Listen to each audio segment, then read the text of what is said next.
خاوتي خواتاتي اهلا وسهلا مرحبا بكم يا جماعه الخير وصحه فطوركم اهلا وسهلا j'espère que vous allez bien en tout cas ça va mieux pour nous ça va mieux c'était très difficile très difficile Anas de passer le mois de Ramadan dans un pays lointain même s'il y a beaucoup d'Algériens en France une grande communauté mais rien ne remplace les saveurs traditionnelles le charme ancestral d'un Ramadan en Algérie vous ne pouvez pas savoir la chance que vous avez pour nos compatriotes qui passent le Ramadan auprès de leur famille, dans notre chère patrie, avec toutes ces valeurs humaines, cette générosité, cette chaleur humaine, cette convivialité que nous ne retrouvons pas ailleurs malheureusement, elle est unique en Algérie.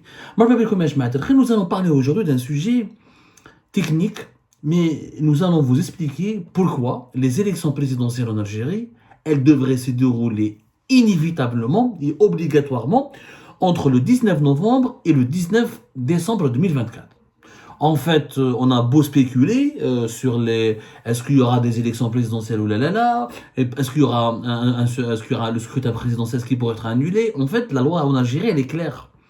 Il ne peut pas, à l'exception d'une guerre ou d'un état d'urgence, même l'état d'urgence ou l'état d'exception, il n'est pas prévu dans la loi algérienne. Il n'y a pas d'article clairement qui recense les situations dans lesquelles il faudrait, qui justifierait le report d'une élection présidentielle. Il y a l'état d'exception, l'état de guerre, etc. Ça va de soi qu'on ne peut pas organiser une élection, mais tant que la situation actuelle telle qu'elle est aujourd'hui, il n'y a en aucun cas le régime actuel ne peut reporter les élections présidentielles de 2024. De toute façon, il n'y a plus de débat. Le débat sur le report des élections, la thèse ou la volonté de certains lobbies du pouvoir algérien d'organiser le report ou de programmer un report ou les manœuvres qui étaient orchestrées dans les coulisses du pouvoir algérien pour aboutir à un report des élections présidentielles ont fini par s'effriter puisque l'APS le 27 février, je vous le rappelle, l'APS, l'agence de presse étatique et la voix officielle de l'État algérien, le 27 février 2024, elle a répondu à nos révélations, en nous accusant, nous insultant, nous injuriant, nous invectivant, bon, peu importe l'immoralité, la nervosité, peu importe l'immoralité avec laquelle l'APS s'est comportée dans sa réponse, mais en tout cas, elle dit clairement que les élections présidentielles auront lieu dans les délais impartis et fixés par la Constitution algérienne. Donc là, les élections, il y aura des élections présidentielles selon l'APS, selon la voix officielle de l'État algérien. On le sait, c'est la réponse qui nous a été délivrée le 25 février 2024. Ça veut dire que, au plus haut sommet de l'État, la thèse du report, ou la programmation, ou les manœuvres pour reporter les élections ont été mises à l'écart. Et Dieu merci, je trouve cela rassurant, ce qui prouve encore une fois que notre travail a fini par aboutir puisque nous avons casser ou couper l'herbe sous les pieds et casser cette dynamique très négative et très dangereuse de ce mouvement qui était en train de ce mouvement qui était en train de s'enraciner au cœur du pouvoir algérien et qui voulait reporter les élections. Maintenant, puisque les élections vont avoir lieu, comme le dit l'APS, obligatoirement, nous allons avoir une date.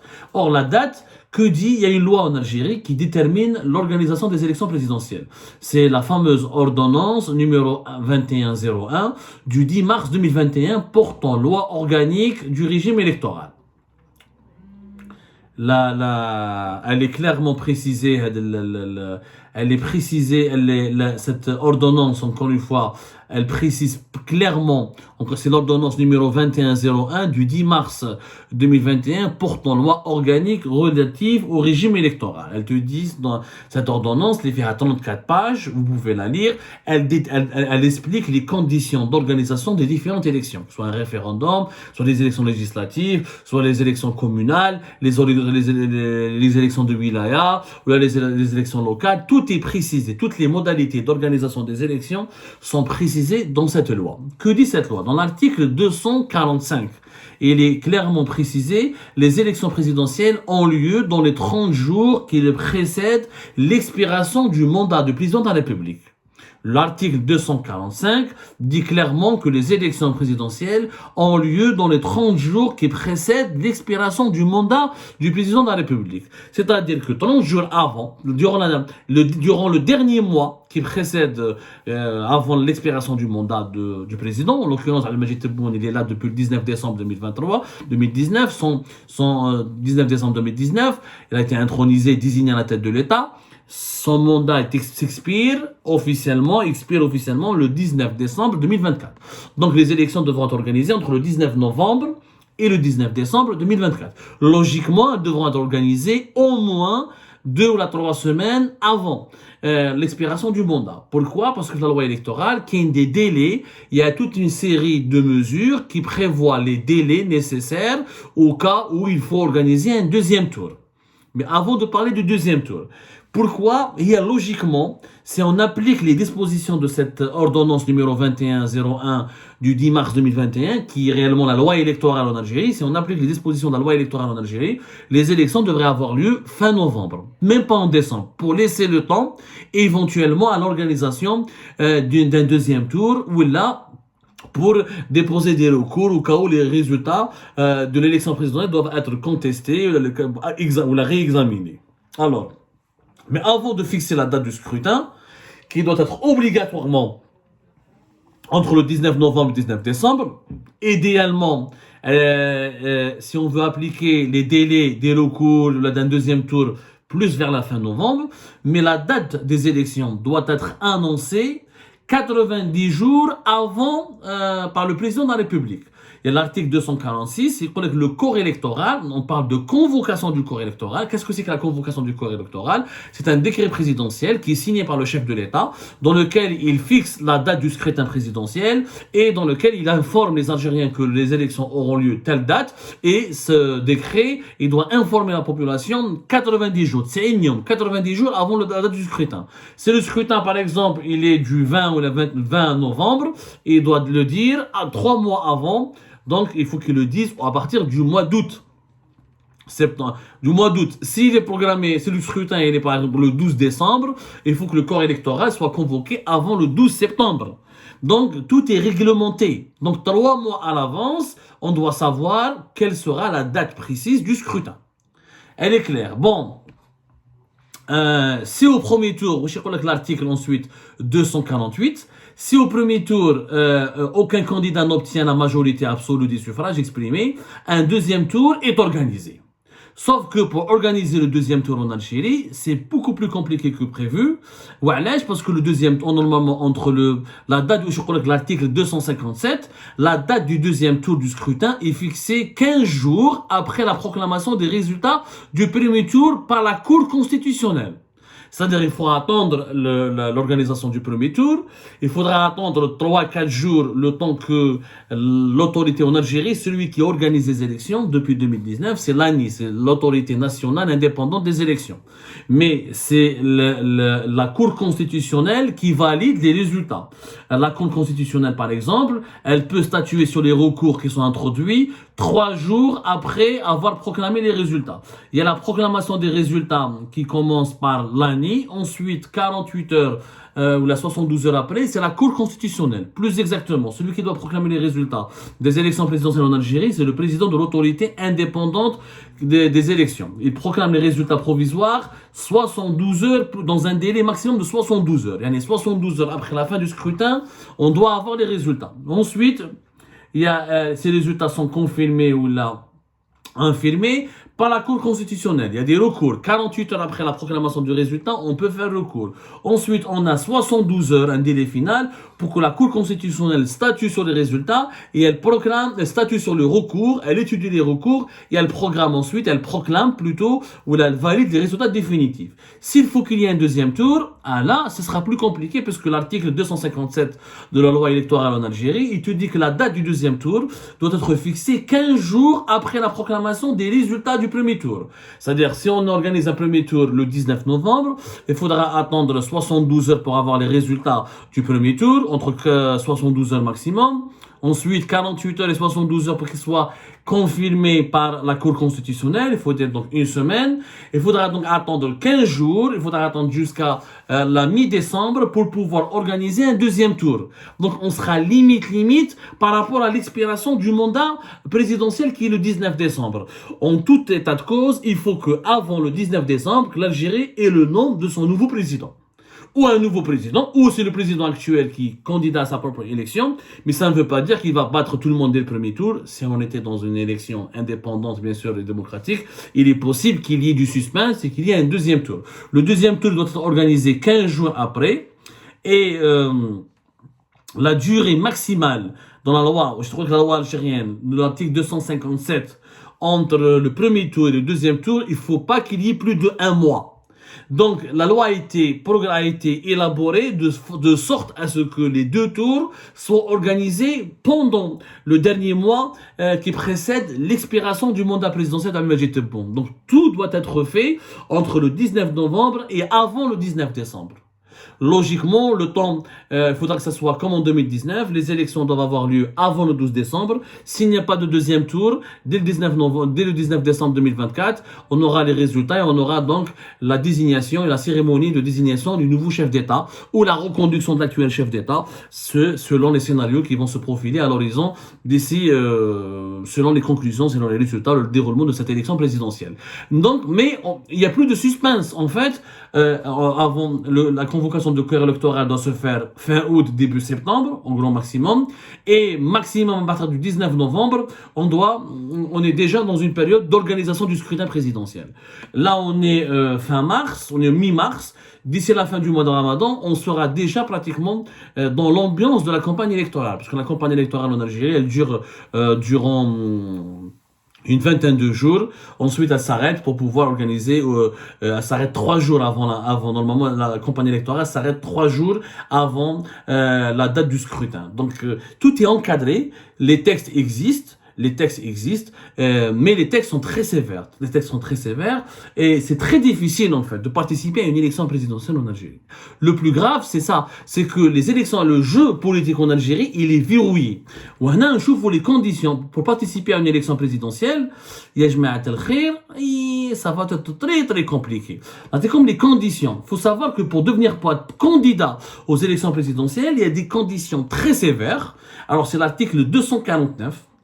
Qui t'explique que la déclaration d'une candidature à la présidence de la République résulte des dépôts d'une demande d'enregistrement auprès du président de l'autorité indépendante d'organisation des élections par le candidat lui-même contre remise d'un récépissé. Le candidat, il va se déplacer au siège de l'autorité nationale d'organisation des élections, l'ANI, il va déposer son dossier, il obtient un récépissé. Dans ce dossier, il y a quand même énormément de pièces.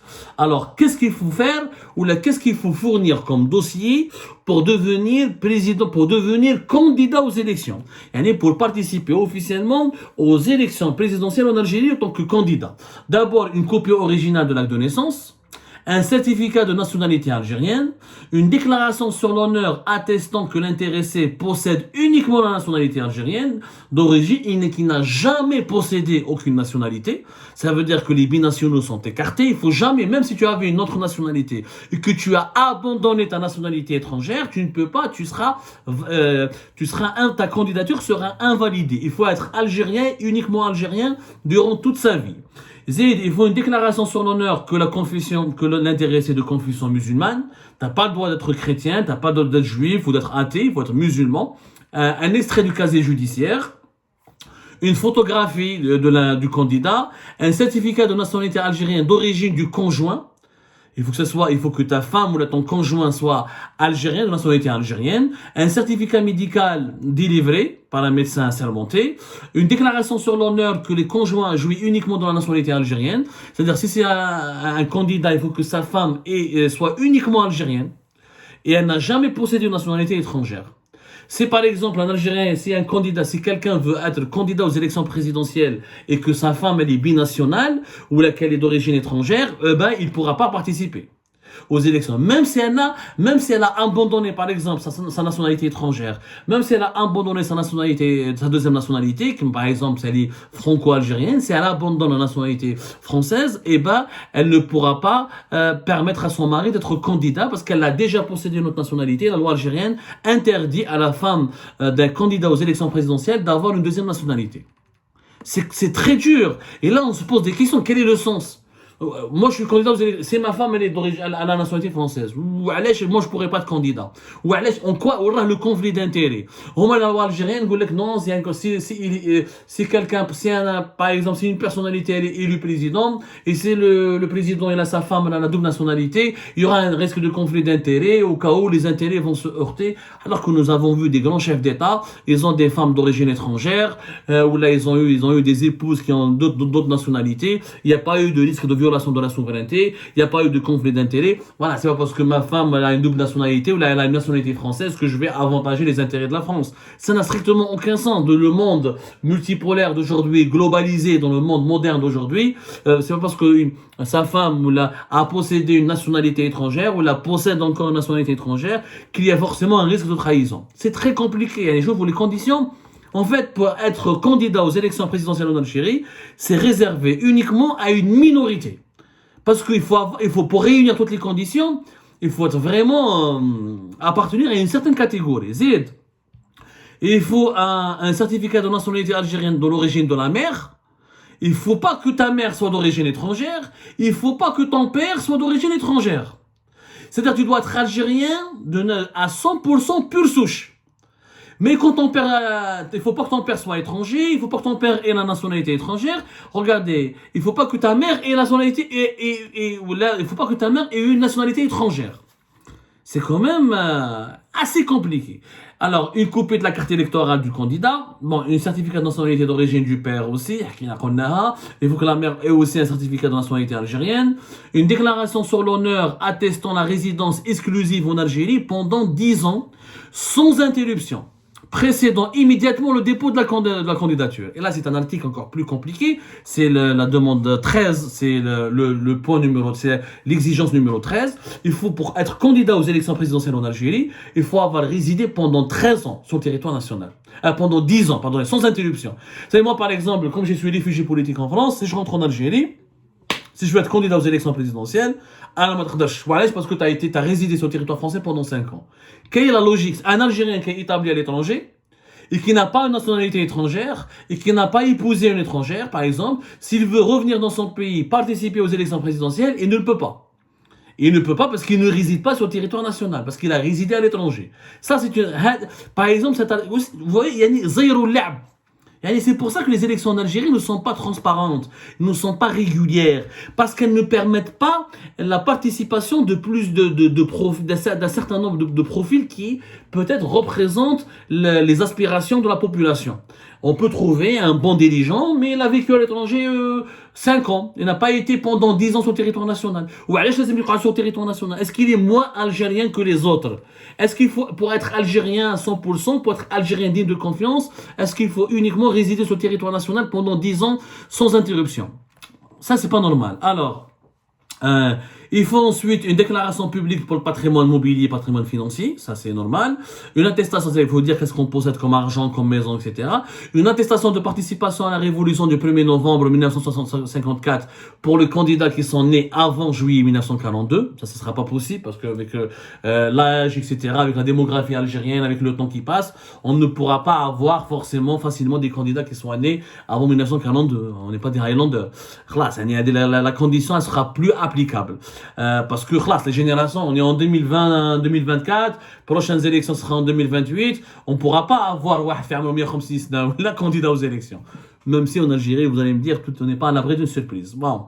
Une attestation de non-implication des parents des candidats nés après juillet 1942 dans des actes hostiles à la révolution du 1er novembre 1954. Si par exemple tu as des parents, pour être candidat aux élections présidentielles en Algérie, si tu as un père, si ton père il est né après juillet 1942, tu dois donner une attestation qui prouve que ton père ou ta mère, tes parents, n'ont pas été contre la révolution du 1er novembre. Et ça encore, comment on peut le prouver? Là encore, donc par exemple, mon père khda al-blad. Ouais non, encore je suis responsable des actes de mon père. C'est pas parce que mon père est harki que moi je suis harki. C'est pas parce qu'un candidat aux élections présidentielles a eu un père harki que lui, ou il a eu un grand-père harki que lui est un harki. Les enfants ne sont pas responsables du comportement de leur père. Ça, c'est des conditions. En fait, on m'a dit les conditions. Pour tout simplement verrouiller le jeu, il faut être du FNN, il faut être un haut responsable du régime, il faut être un militaire ou un ancien militaire pour correspondre, pour réunir toutes ces conditions. Bien sûr qu'il y a d'autres conditions. Il faut réunir des signatures. On va parler de ces signatures, mais d'abord, il faut signer un engagement. L'engagement doit être signé. Il faut pas utiliser les composantes fondamentales de l'identité nationale dans la campagne électorale. Il faut pas être contre la promotion et la préservation de l'identité amazigh ou l'identité arabe et islamique du peuple algérien. Il faut respecter les lois de la Constitution. Il faut reconnaître et respecter la réconciliation nationale. Il faut rejeter toute forme de violence comme moyen d'expression. Ça, c'est un engagement. Et le respect des libertés. Alors voilà, c'est incroyable. Comme dans la loi électorale en Algérie, on demande aux candidats aux élections présidentielles de signer un engagement dans lequel ils affirment, là, ils s'engagent à respecter les libertés individuelles et collectives et les droits de l'homme. Alors que nous avons un président actuel, l'actuel président, c'est lui qui a violé les droits de l'homme, c'est lui qui a violé les libertés publiques et les libertés individuelles. Donc si on applique ce principe, la candidature de M. Tebboune en 2019 ne devait pas être validée. Si on applique ce principe, Abdelmadjid Tebboune ne peut pas être le candidat à sa propre réélection, puisqu'il n'a pas respecté les libertés individuelles, il n'a pas respecté les droits de l'homme, le nombre de détenus politiques dans les prisons algériennes, les journalistes condamnés à mort, les condamnés à la prison pour avoir usé de leur pouvoir ou pour avoir usé de leur liberté d'expression, c'est des cas éloquents qui démontrent qu'Abdelmadjid Tebboune n'a pas respecté, par exemple, les droits de l'homme ou là, les libertés individuelles. Il faut essayer de respecter l'unité nationale. Ça, c'est des principes, il n'y a pas de... Après, il faut réunir un certain nombre de signatures. Pour être candidat aux élections présidentielles, il faut réunir 600 signatures individuelles d'élus, de membres des APC, à travers 29 wilayas, où tu ramènes 600 signatures de élus, des membres des assemblées populaires communales, et ceux qui ont été élus dans le cadre des élections locales, où il faut réunir 50 000 signatures individuelles. Il y a des citoyens, ça s'appelle des parrainages. Ce sont des citoyens qui décident de parrainer 50 000 signatures individuelles récoltées à travers 29 wilayas. 29 wilayas. Il faut que tu ramènes 50 000 parrainages et que ces parrainages soient originaires d'au moins 29 wilayas. Et le nombre des signatures par wilaya ne doit pas dépasser les 1200. Donc il faut avoir 1200, pas plus que 1200 à Oran, pas plus que 1200 à Tizi Ouzou, pas plus que 1200 à Adral, pas plus que 1200 à Tamanrasset pour réunir 50 000 signatures. Là encore, c'est très difficile. D'abord, on est dans un système fermé. Les gens auront peur de parrainer. Je ne vais pas parrainer un candidat de l'opposition. Ils vont me menacer. Donc les gens vont avoir beaucoup peur. Moi, je ne comprends pas pourquoi il faut avoir des parrainages. Moi, je ne comprends pas. Et on va comparer avec d'autres pays où participer aux élections présidentielles est beaucoup plus facile et beaucoup plus perméable et beaucoup plus accessible. Où c'est des élections qui sont beaucoup plus accessibles. Il faut 600 signatures des élus. Les élus sont partisans du pouvoir. Ils vont pas donner 600 signatures à son opposant ou à son adversaire. Il y aura peut-être pas 50 000 citoyens qui vont avoir le courage. Il y aura leur nom, leur prénom, leur carte d'identité, leur adresse. Et parce que j'ai parrainé un opposant. Donc, il faudrait peut-être éliminer ces conditions. En résumé, les élections présidentielles devront avoir lieu entre le 19 novembre et le 19 décembre. Idéalement fin novembre pour avoir les résultats début décembre, donner le temps nécessaire s'il faut un deuxième tour, des recours, ensuite organiser la cérémonie d'intronisation du nouveau président, la cérémonie de désignation, comme on appelle, d'investiture, la cérémonie d'investiture du nouveau président le 19 décembre. Et ensuite, malheureusement, les conditions d'organisation, les conditions qui fixent la participation des candidats aux élections présidentielles sont sévères, draconiennes, très restrictives et excluantes. Il ne faut pas avoir de nationalité étrangère, il faut être résident en Algérie. Et vous prouvez que ton parent est un moudjahid, ou là que ton père ou là ton parent n'a pas été un harki. Les conditions sont tellement difficiles, il faut 50 000 signatures. C'est tellement difficile de réunir et de se conformer à toutes ces conditions que finalement le jeu politique il est verrouillé. Il n'y a que des anciens responsables, d'anciens ministres ou d'anciens militaires qui peuvent se conformer facilement à ces conditions. Il faut être très âgé, quelqu'un qui est jeune. Les jeunes Algériens souvent vivent à l'étranger ou travaillent à l'étranger. Et ils pourront pas malheureusement participer facilement aux élections présidentielles de leur propre pays. On a verrouillé délibérément le jeu électoral pour avoir un président qui sera taillé sur mesure à la des besoins du régime algérien. C'est une manière de dire que nous sommes une dictature et on l'assume en faisant des lois très restrictives et très excluantes.